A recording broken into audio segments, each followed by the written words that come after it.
প্রতিদিন সকালে রুটি বেলাটা খুবই ঝামেলার একটা কাজ। বেলাবেলি ঝামেলা ছাড়াই কিভাবে প্রতিদিন সকালে ফুলকো এবং নরম তুলতুলে রুটি বানানো যায় সেই ভিডিওই আজকে আমি শেয়ার করব। সুপ্রিয় দর্শকগণ, আসসালামু আলাইকুম। আশা করছি আজকের ভিডিওটা সকল গৃহিণী এবং যারা ব্যাচেলার আছেন তাদের অনেক উপকারে আসবে।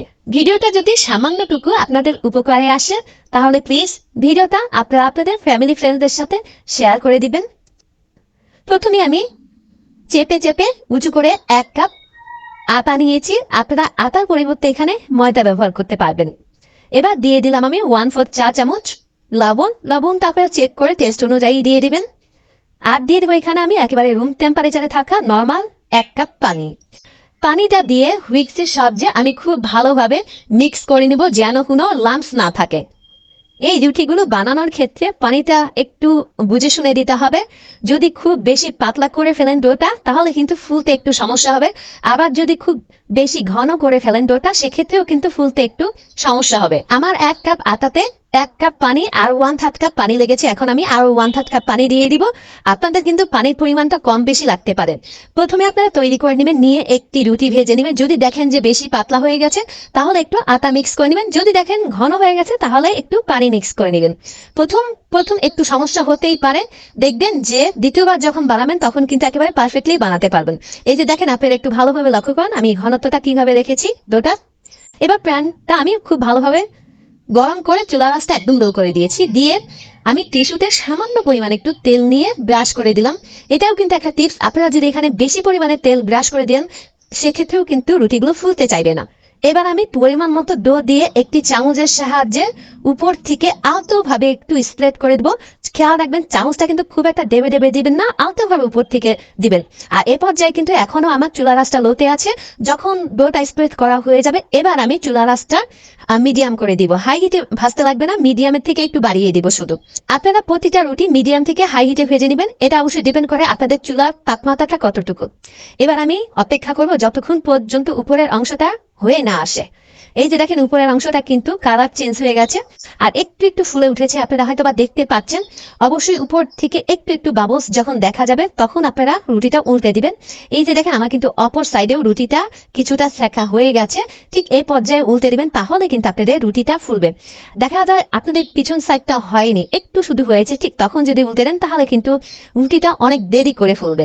আর যখন দেখবেন যে কিছুটা পিছন সাইডে সেকা হয়ে গেছে তারপর উল্টে দেন তাহলে কিন্তু একবারেই রুটিটা ফুলে যাবে।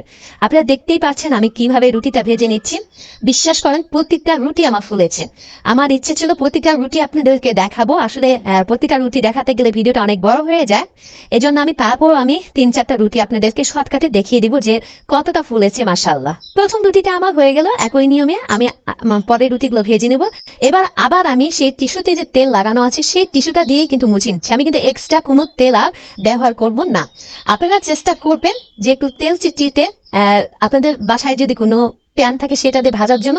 আর যদি নন স্টিকের প্যান হয় তাহলে ভালো কথা। আর চুলা রাসটা কিন্তু আমি আবার লো করে দিয়েছিলাম প্রথম রুটিটা ভাজার পরে। যখন আমি দ্বিতীয় রুটির গোলাটা দিয়ে স্প্রেড করে নিয়েছি তখন কিন্তু আবার চুলা রাসটা বাড়িয়ে দিয়েছি। এভাবেই আমি প্রতিটা রুটি ভেজে নিব। যদি আপনারা একটু সিনসিয়ারলি এই রুটিগুলো ভেজে নেন তাহলে কিন্তু ওই বেলাবেলির কষ্ট থেকে আপনারা মুক্তি পাবেন। প্রতিটা রুটি ভাজার সময় একটু চেপে চেপে ভাজতে হবে। আপনারা যদি এই টিপস গুলো একটু ফলো করে রুটিগুলো ভেজে নেন তাহলে কিন্তু একেবারে পারফেক্ট রুটি বেলাবেলি ঝামেলা ছাড়াই ভেজে নিতে পারবেন। আপনাদের কাজও অনেক সহজ হয়ে যাবে। আর আমার চ্যানেলে আরো বেশ কিছু রুটি পরোটা রেসিপি দেওয়া আছে। ফ্রোজেন রুটি পরোটা রেসিপিও আমার চ্যানেলে পেয়ে যাবেন। ডেসক্রিপশন বক্সে লিঙ্কগুলো দিয়ে দিব, আপনারা চ্যানেলে দেখে নিতে পারেন। আবারও বলছি, রুটির গোলাটা বেশি পাতলা এবং ঘন করবেন না, প্যানে বেশি তেল দিবেন না এবং রুটির অপর সাইডটা প্রথমে একটু ভেজে নেবেন। যখন উপরে ফুলে উঠবে ঠিক সে পর্যায়ে রুটিটা উল্টে দিবেন। এই যে দেখেন সবগুলো রুটি আমি তৈরি করে নিয়েছি। এবার আমি বলি এখানে কিন্তু আমার 1 কাপ আটা রুটি নয়, আমি পরে আরো 1 কাপ আটা গুলে নিয়েছিলাম কারণ আমার আরো রুটির প্রয়োজন ছিল। এই জন্য এখানে কিন্তু আমার টোটাল 2 কাপ আটা রুটি হয়েছে। একটু দেখেন রুটিগুলা কতটা সফট হয়েছে মাশাআল্লাহ। আশা করছি আপনাদের এই ভিডিওটা অবশ্যই উপকারে আসবেন। বাসায় একবার ট্রাই করবেন। প্রথম হয়তো বা আপনাদের সমস্যা হতেই পারে, প্রতিটা কাজ একবারই কিন্তু সফলতা আসে না। পরে একটু চেষ্টা করবেন, দেখবেন ইনশাআল্লাহ আপনারাও সফল হবেন। আচ্ছা তাহলে এই পর্যন্ত, আল্লাহ হাফেজ।